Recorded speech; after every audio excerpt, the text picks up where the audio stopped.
नमस्कार दोस्तों, MPN academy में आप सभी का हार्दिक अभिनंदन है। प्रस्तुत है weekly current affairs test series. पहला प्रश्न है, senior national table tennis championship 2025 में पुरुष और महिला एकल खिताब किसने जीता? Who won the men's and women's singles titles at the senior national table tennis championship 2025?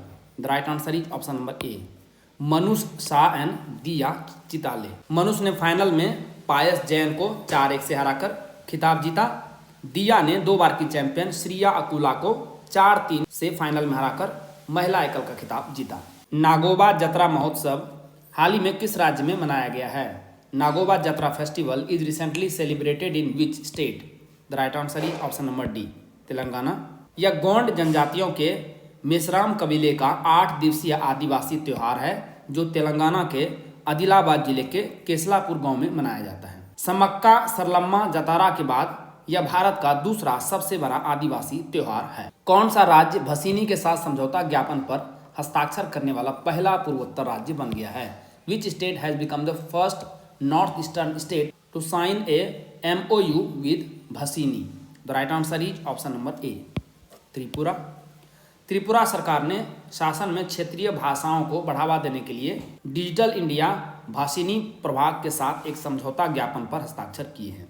Bhashini digital India पहल का हिस्सा है जो 22 भारतीय भाषाओं में वास्तविक समय में अनुवाद, भाषण से पाठ और आवाज से आवाज संचार को सक्षम बनाता है। त्रिपुरा भाषिनी के साथ समझौता ज्ञापन पर हस्ताक्षर करने वाला पहला पूर्वोत्तर और पूर्वी भारतीय राज्य और कुल मिलाकर 8वां राज्य बना है। इसका नाम दफाबम से निकलने वाली और नोवा देहिंग नदी में मिलने वाली नदी के नाम पर रखा गया है। इसमें उत्तरी उष्णकटिबंधीय सदाबहार वन, नम पर्णपाती वन और अल्पाइन झाड़ी वन सहित विविध वनस्पतियां हैं। निम्नलिखित में से कौन सा संरक्षित क्षेत्र उपरोक्त विशेषताओं के साथ सबसे अच्छी तरह से मेल खाता है? It is named after a river originating from Dapha Bum and merging with the Noa Dehing river. It features diverse vegetation including northern tropical evergreen forests, moist deciduous forests, and alpine scrub forests.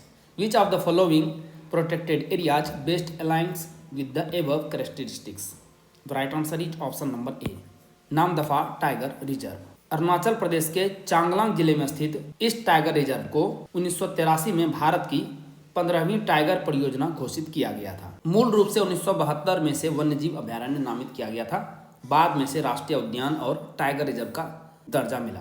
इसका नाम दफा नदी से लिया गया है जो दफा बम, दफा का अर्थ है पहाड़ी और बम का अर्थ है इसकी चोटी से निकलती है। हाल ही में कौन से 2 भारतीय शहर रामसर कन्वेंशन के तहत मान्यता प्राप्त आर्द्रभूमि शहरों की सूची में शामिल हुए हैं? विच 2 Indian cities recently joined the list of accredited wetland cities under the Ramsar convention? The right answer is option number D, Indore और उदयपुर। यह उन शहरों के लिए एक अंतर्राष्ट्रीय मान्यता है जो अपने वेटलैंड्स के संरक्षण और स्थायी प्रबंधन के लिए प्रतिबद्ध हैं। यह उन शहरी क्षेत्रों को मान्यता देता है जो वेटलैंड्स की रक्षा करते हैं।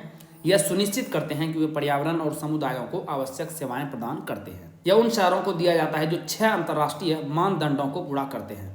मुख्य रूप से वेटलैंड पारिस्थितिकी तंत्र एवं उनकी सेवाओं के संरक्षण पर ध्यान केंद्रित करते हैं। वर्तमान में कितने भारतीय वेटलैंड्स रामसर कन्वेंशन के तहत संरक्षित हैं? Please right in the comment section. किस राज्य सरकार ने सम्मान संजीवनी ऐप लॉन्च किया है? Which state government has launched Samman Sanjeevani app? The right answer is option number D, Haryana. Haryana की मंत्री श्रुति चौधरी ने राष्ट्रीय बालिका दिवस 2025 पर सम्मान संजीवनी ऐप लॉन्च किया। यह ऐप महिला और किशोरी सम्मान योजना के तहत मिलने वाले लाभों को ट्रैक करता है।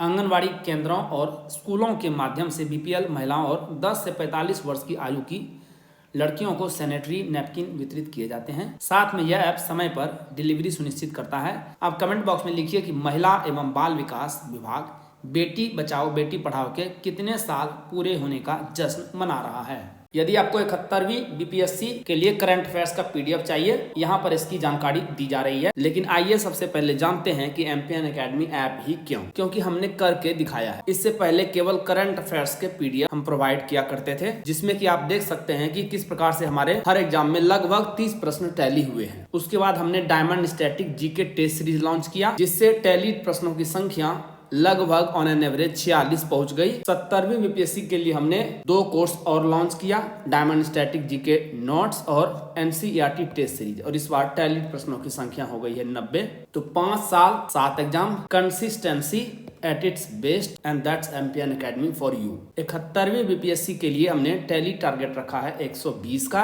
क्योंकि इस बार लॉन्च हो गया है चैप्टर वाइज एमसीक्यूज, और साथ में मिलेगा previous years question paper BPSC के फुल डिस्क्रिप्शन के साथ। साल भर का करंट अफेयर्स आप केवल 18 घंटे में रिवाइज कर पाएंगे। कैसे?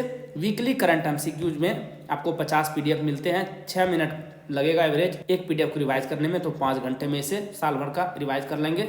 Monthly current affair short notes 30 minute लगेगा एक पीडीएफ में, कुल 6 घंटे में इसे आप 12 पीडीएफ को रिवाइज कर लेंगे। बिहार मंथली करंट अफेयर्स, इसमें 14 पीडीएफ मिलेंगे, 30 मिनट का समय लगेगा पीडीएफ में, कुल 7 घंटे में रिवाइज कर पाएंगे। तो कुल 18 घंटे में आप सारे कंटेंट को एक बार रिवाइज कर सकते हैं। Diamond static GK test series में अपडेटेड अल्ट्रा इंपॉर्टेंट 2500 एमसीक्यूज मिलेंगे एक्सप्लेनेशन के साथ। 25 सेट का रहेगा ये टेस्ट सीरीज। एक टेस्ट में 100 क्वेश्चंस रहेंगे, 75 मिनट्स का समय मिलेगा, और ये डायमंड स्टैटिक जीके नोट्स वाले कोर्स में आपको ये टेस्ट सीरीज मिलेगा। Diamond static GK notes subject wise PDF notes मिलेंगे आपको इस कोर्स में। एनसीईआरटी और स्टैंडर्ड बुक्स का निचोड़ है ये। फैक्ट्स और कंसेप्ट दोनों इसमें मिलेंगे, diagram, flow chart, pictures, tables and one liners के साथ। कम समय में फास्ट रिवीजन आप इससे कर सकते हैं। इसी कोर्स में आपको diamond static GK test series का अपडेटेड वर्जन मिलेगा। चैप्टर वाइज एमसीक्यूज और BPSC previous year question paper का एक कंबाइंड कोर्स है फुल डिस्क्रिप्शन के साथ। इसमें आपको app based real time test मिलेगा, साथ में पीडीएफ भी प्रोवाइड की जा रही है, और BPSC previous year question paper ये भी पीडीएफ फॉर्मेट में रहेगा। 39वीं से लेकर के 70वीं बीपीएससी प्रीलिम्स के सब्जेक्ट वाइज अलग अलग पीडीएफ मिलेंगे आपको फुल डिस्क्रिप्शन के साथ। ऐसा डिस्क्रिप्शन जो कि आपने आज तक देखा नहीं होगा। दोस्तों, ये पीडीएफ नोट्स और टेस्ट सीरीज आपको मिलेगा कैसे? गूगल प्ले स्टोर पर सर्च कीजिए एमपीएन एकेडमी, इस प्रकार से लोगो दिखेगा, ऐप को इंस्टॉल कीजिए, ओटीपी के साथ लॉगिन कीजिए। स्टोर सेक्शन में 4 कोर्स आपको मिलेंगे, diamond static GK notes test series के साथ में current affairs PDF, NCERT test series और चैप्टर वाइज एमसीक्यूज और बीपीएससी पीवाईक्यू का कंबाइंड कोर्स। ये सभी कोर्स आपको हिंदी और इंग्लिश दोनों भाषाओं में अलग अलग मिलेगा। कोर्स को सेलेक्ट कीजिए, जैसे ही आप कोर्स पर क्लिक करेंगे वहाँ पर नीचे चले जाइएगा, आई एम इंटरेस्टेड पर क्लिक कर दीजिएगा। आपको पेमेंट लिंक मिल जाएगा मैसेज में और व्हाट्सएप दोनों जगह पर। पेमेंट कीजिए, वहाँ आपको course content MPN academy app पर मिल जाएगा। किस संस्थान को 2025 के लिए सुभाष चंद्र बोस आपदा प्रबंधन पुरस्कार से सम्मानित किया गया है?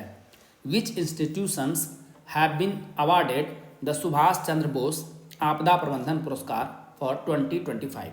The right answer is option number B, INCOIS. Full form क्या है?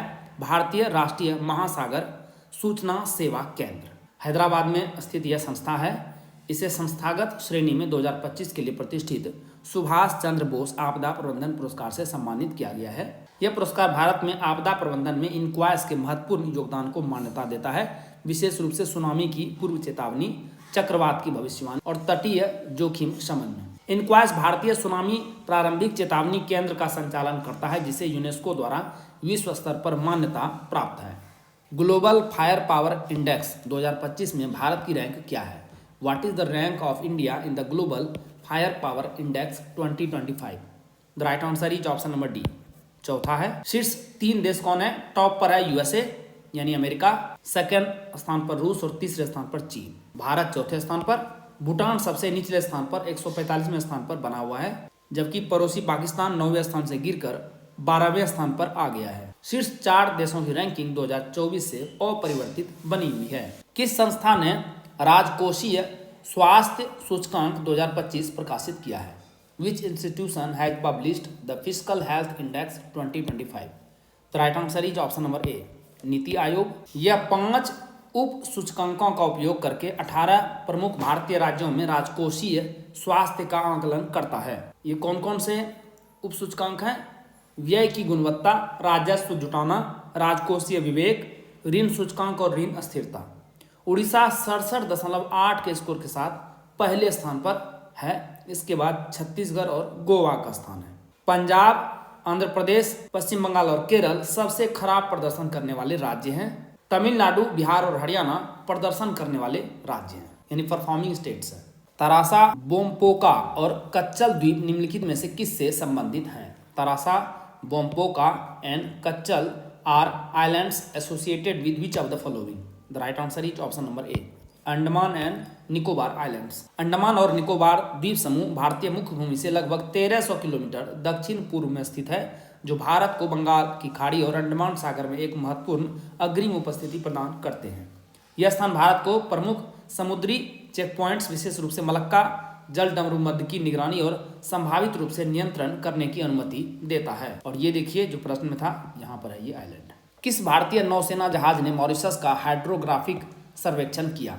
विच Indian navy ship conducted the hydrographic survey of Mauritius? The right answer is option number D, INS Sarvekshak. भारतीय नौसेना के आईएनएस सर्वेक्षक ने मॉरिशस में हाइड्रोग्राफिक सर्वेक्षण का अंतिम चरण पूरा किया, जिसमें 25,000 वर्ग समुद्री मील की दूरी शामिल थी। मॉरिशस हिंद महासागर में एक द्वीप राष्ट्र है जो मेडागास्कर के पूर्व में स्थित है। मैप में देखिए, इसका क्षेत्रफल लगभग 2000 वर्ग किलोमीटर है और राजधानी कहाँ है? Port Louis. भारत ने साइबर सुरक्षा सहयोग पर दूसरी बिम्स्टेक विशेषज्ञ समूह बैठक की मेजबानी किस शहर में की?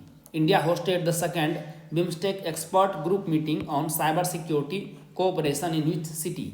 The right answer is option number C, New Delhi में। इस बैठक का उद्देश्य बिम्स्टेक सदस्य देशों के बीच साइबर सुरक्षा को मजबूत करने के लिए 5 वर्षीय कार्य योजना को अंतिम रूप देना था। मुख्य फोकस क्षेत्रों में सूचना साझा करना, साइबर अपराध, महत्वपूर्ण बुनियादी ढांचों की सुरक्षा, घटना प्रतिक्रिया और वैश्विक साइबर मानदंड शामिल है। भारत ने भारतीय साइबर अपराध समन्वय केंद्र के तहत अपनी स्कूली बच्चों के लिए साइबर स्वच्छता पहल प्रस्तुत की। एमपीएन एकेडमी का टेलीग्राम पेज है हमारा, उसे जरूर ज्वाइन कीजिए। सर्च कीजिए टेलीग्राम में एमपीएन एकेडमी, इस प्रकार का लोगो दिखेगा। ज्वाइन करने पर आपको क्या क्या मिलेगा? यहाँ पर बीपीएससी परीक्षा से संबंधित अपडेटेड न्यूज आपको मिलेगी। आपके परीक्षा की तैयारी में हेल्प के लिए डेली क्विज का प्रसारण यहाँ पर किया जाता है। ऐप पोर्टल की शेड्यूल यानी कब टेस्ट आयोजित होगा और टॉपर के रिजल्ट भी यहाँ आपको मिलेंगे। और एमपीएन एकेडमी ऐप के कोर्सेस और यूट्यूब वीडियो के अपडेट्स भी आपको यहाँ पर मिलेगा, इसे जरूर ही ज्वाइन कीजिए।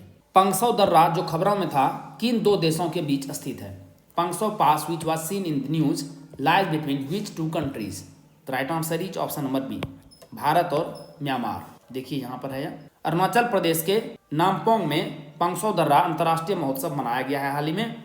3727 फीट की ऊंचाई पर स्थित यह दर्रा पटकाई पहाड़ियों में भारत म्यांमार सीमा पर स्थित है। इसका नाम पंगसौ के नाम पर रखा गया है, जो दर्रे से 2 किलोमीटर दूर एक बर्मी गांव है और असम से बर्मा के लिए एक आसान मार्ग के रूप में कार्य करता है। ऐतिहासिक रूप से देखेंगे तो यह 13वीं शताब्दी के अहोम आक्रमण का मार्ग था और द्वितीय विश्व युद्ध के दौरान जनरल स्टीलवेल के चीन के लिए एक मार्ग बनाने के प्रयास में एक प्रमुख बाधा के रूप में प्रसिद्ध हुआ था। म्यांमार में पास की लेक ऑफ नो रिटर्न दर्रे से दिखाई देती है।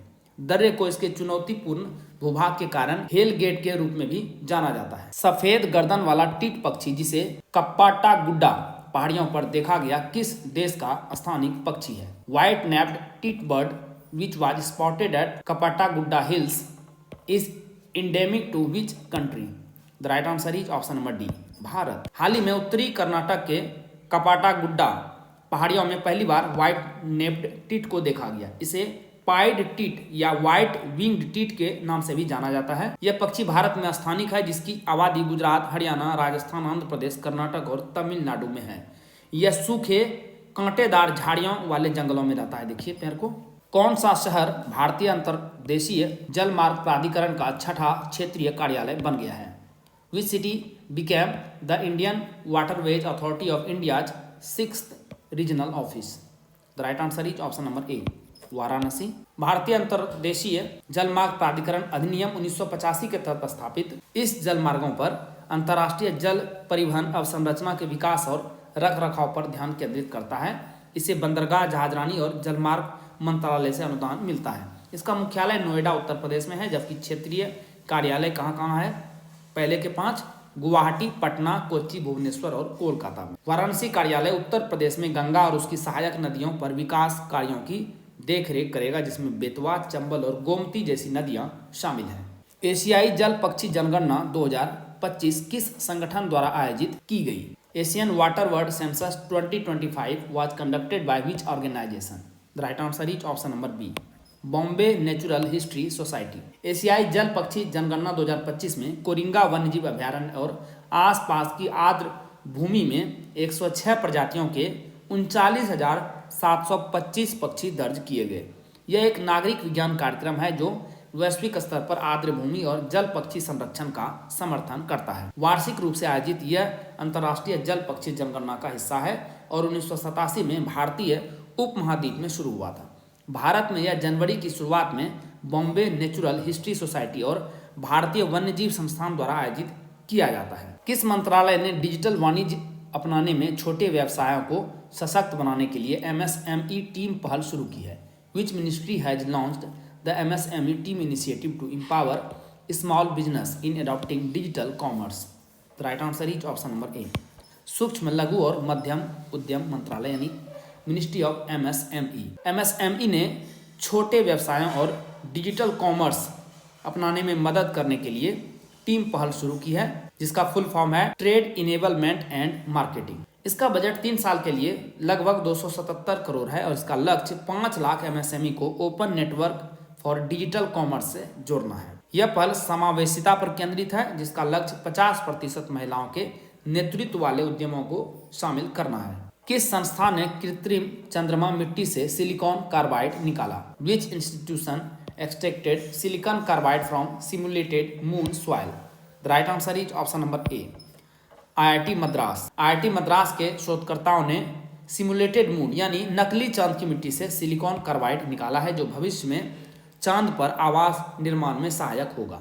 सिलिकॉन कार्बाइड, जिसे कार्बोरंडम भी कहा जाता है, सिलिकॉन और कार्बन का एक सिंथेटिक क्रिस्टलीय यौगिक है। यह अत्यंत कठोर है।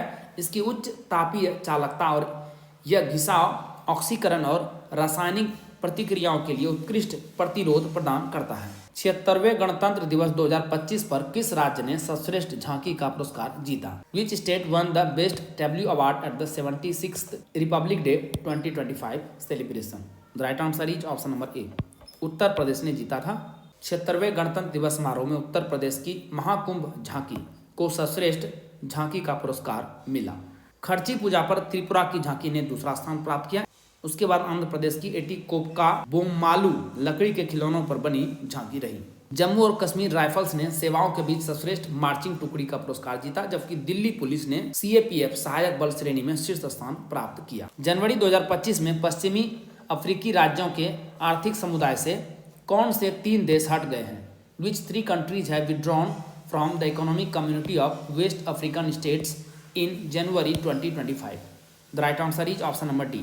माली, बुर्किना फासो और नाइजर। इन 3 देशों ने राजनयिक तनाव के कारण आधिकारिक तौर पर इकोवास को छोड़ दिया है। इकोवास यानी पश्चिमी अफ्रीकी राज्यों का आर्थिक समुदाय की स्थापना 1975 में आर्थिक सहयोग और विकास को बढ़ावा देने के लिए की गई थी। इकोवास के नागरिक सदस्य देशों में स्वतंत्र रूप से रह सकते हैं, काम कर सकते हैं और घूम सकते हैं।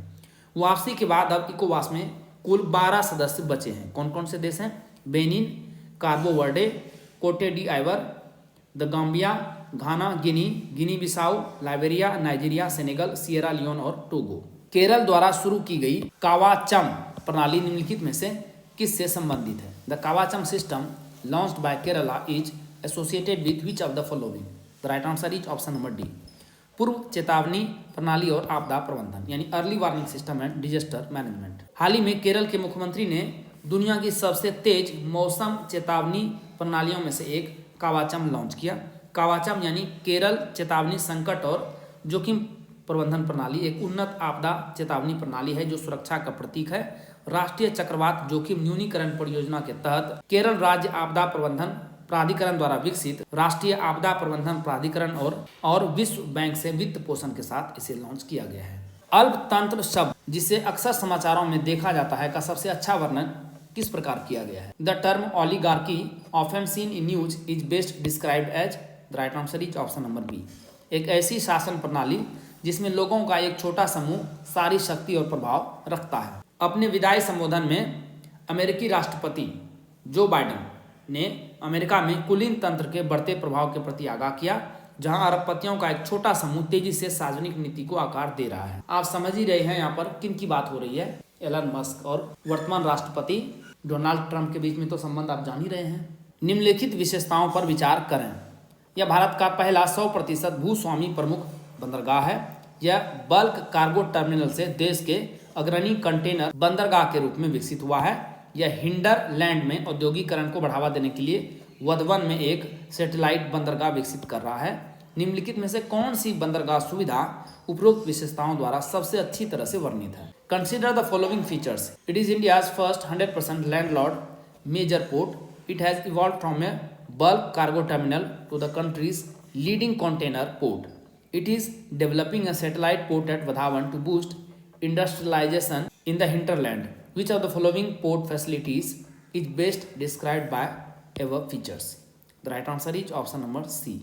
जवाहरलाल नेहरू बंदरगाह प्राधिकरण, जवाहरलाल नेहरू पोर्ट अथॉरिटी। नवी मुंबई में स्थित जवाहरलाल नेहरू पोर्ट अथॉरिटी भारत का पहला 100% भूस्वामी बंदरगाह बन गया है, जिसके सभी बर्थ पीपीपी मॉडल के तहत संचालित हैं। पीएम यशस्वी योजना के संदर्भ में निम्नलिखित कथनों पर विचार करें।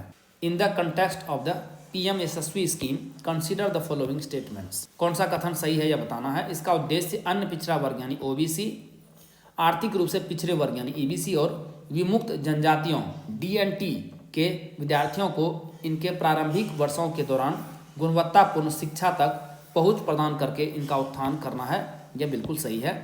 इसका कार्यान्वयन सामाजिक न्याय और आधिकारिता विभाग, सामाजिक न्याय और आधिकारिता मंत्रालय द्वारा किया जाता है। यह भी सही है। तो दोनों कथन सही है। ऑप्शन नंबर सी इसका सही जवाब होगा। राष्ट्रीय मतदाता दिवस के संदर्भ में निम्नलिखित कथनों पर विचार करें। With reference to the National Voters Day consider the following statements. कौन सा कथन सही है यह बताना है। 25 जनवरी को राष्ट्रीय मतदाता दिवस के रूप में मनाया जाता है। हाँ, यह कथन सही है। यह भारत के निर्वाचन आयोग के स्थापना दिवस का स्मरण करता है। यह भी सही है। पहला स्टेटमेंट सही है, दोनों तो सही है ही, और कथन 2 कथन 1 का सही स्पष्टीकरण है, यानी करेक्ट एक्सप्लेनेशन है। भारत ने 25 जनवरी 2025 को 15वां राष्ट्रीय मतदाता दिवस मनाया। इस वर्ष की थीम क्या थी? मतदान से बढ़कर कुछ नहीं, मैं निश्चित रूप से मतदान करूंगा। राष्ट्रीय मतदाता दिवस भारत के चुनाव आयोग की स्थापना के उपलक्ष्य में मनाया जाता है, जिसकी स्थापना 25 जनवरी 1950 को हुई थी। संजय युद्ध क्षेत्र निगरानी प्रणाली बीएसएस के संदर्भ में कौन सा कथन सही है या सही है? In context with Sanjay the battlefield surveillance system BSS which of the following statement is और आर करेक्ट। संजय को जमीन और हवाई दोनों सेंसरों से इनपुट एकीकृत करने के लिए डिजाइन किया गया है। बिल्कुल सही। संजय विभिन्न युद्ध क्षेत्र सेंसरों से डेटा को एकत्रित करके एक सामान्य निगरानी चित्र तैयार करता है। यह भी सही है। सही जवाब होगा ऑप्शन नंबर सी। दोनों कथन सही है। निम्नलिखित कथनों पर विचार करें। Consider the following statements. राष्ट्रीय बालिका दिवस प्रतिवर्ष 24 जनवरी को मनाया जाता है, जिसका उद्देश्य पूरे भारत में लड़कियों के अधिकारों, सशक्तिकरण और क्षमता को बढ़ावा देना है। यह स्टेटमेंट सही है। 2015 में शुरू की गई बेटी बचाओ बेटी पढ़ाओ योजना बालिकाओं के अस्तित्व, संरक्षण और शिक्षा को बढ़ावा देते हुए घटते बाल लिंग अनुपात में सुधार लाने पर केंद्रित है। कथन तो यह भी सही है। तो कथन दोनों सही है, कथन 1 और दोनों, लेकिन इसका स्पष्टीकरण सही नहीं है। इस बार की थीम क्या थी राष्ट्रीय बालिका दिवस की? उज्जवल भविष्य के लिए लड़कियों को सशक्त बनाना। बेटी बचाओ बेटी पढ़ाओ योजना की 10वीं वर्षगांठ के उपलक्ष्य में 2025 का समारोह 22 जनवरी से 8 मार्च तक चला। भारतीय स्वतंत्रता आंदोलन में एक प्रमुख व्यक्तित्व के बारे में निम्नलिखित कथनों पर विचार करें। इन्होंने बंगाल के विभाजन 1905 में जो हुआ था का विरोध किया और बाद में महात्मा गांधी के नेतृत्व में असहयोग आंदोलन 1920 का समर्थन किया।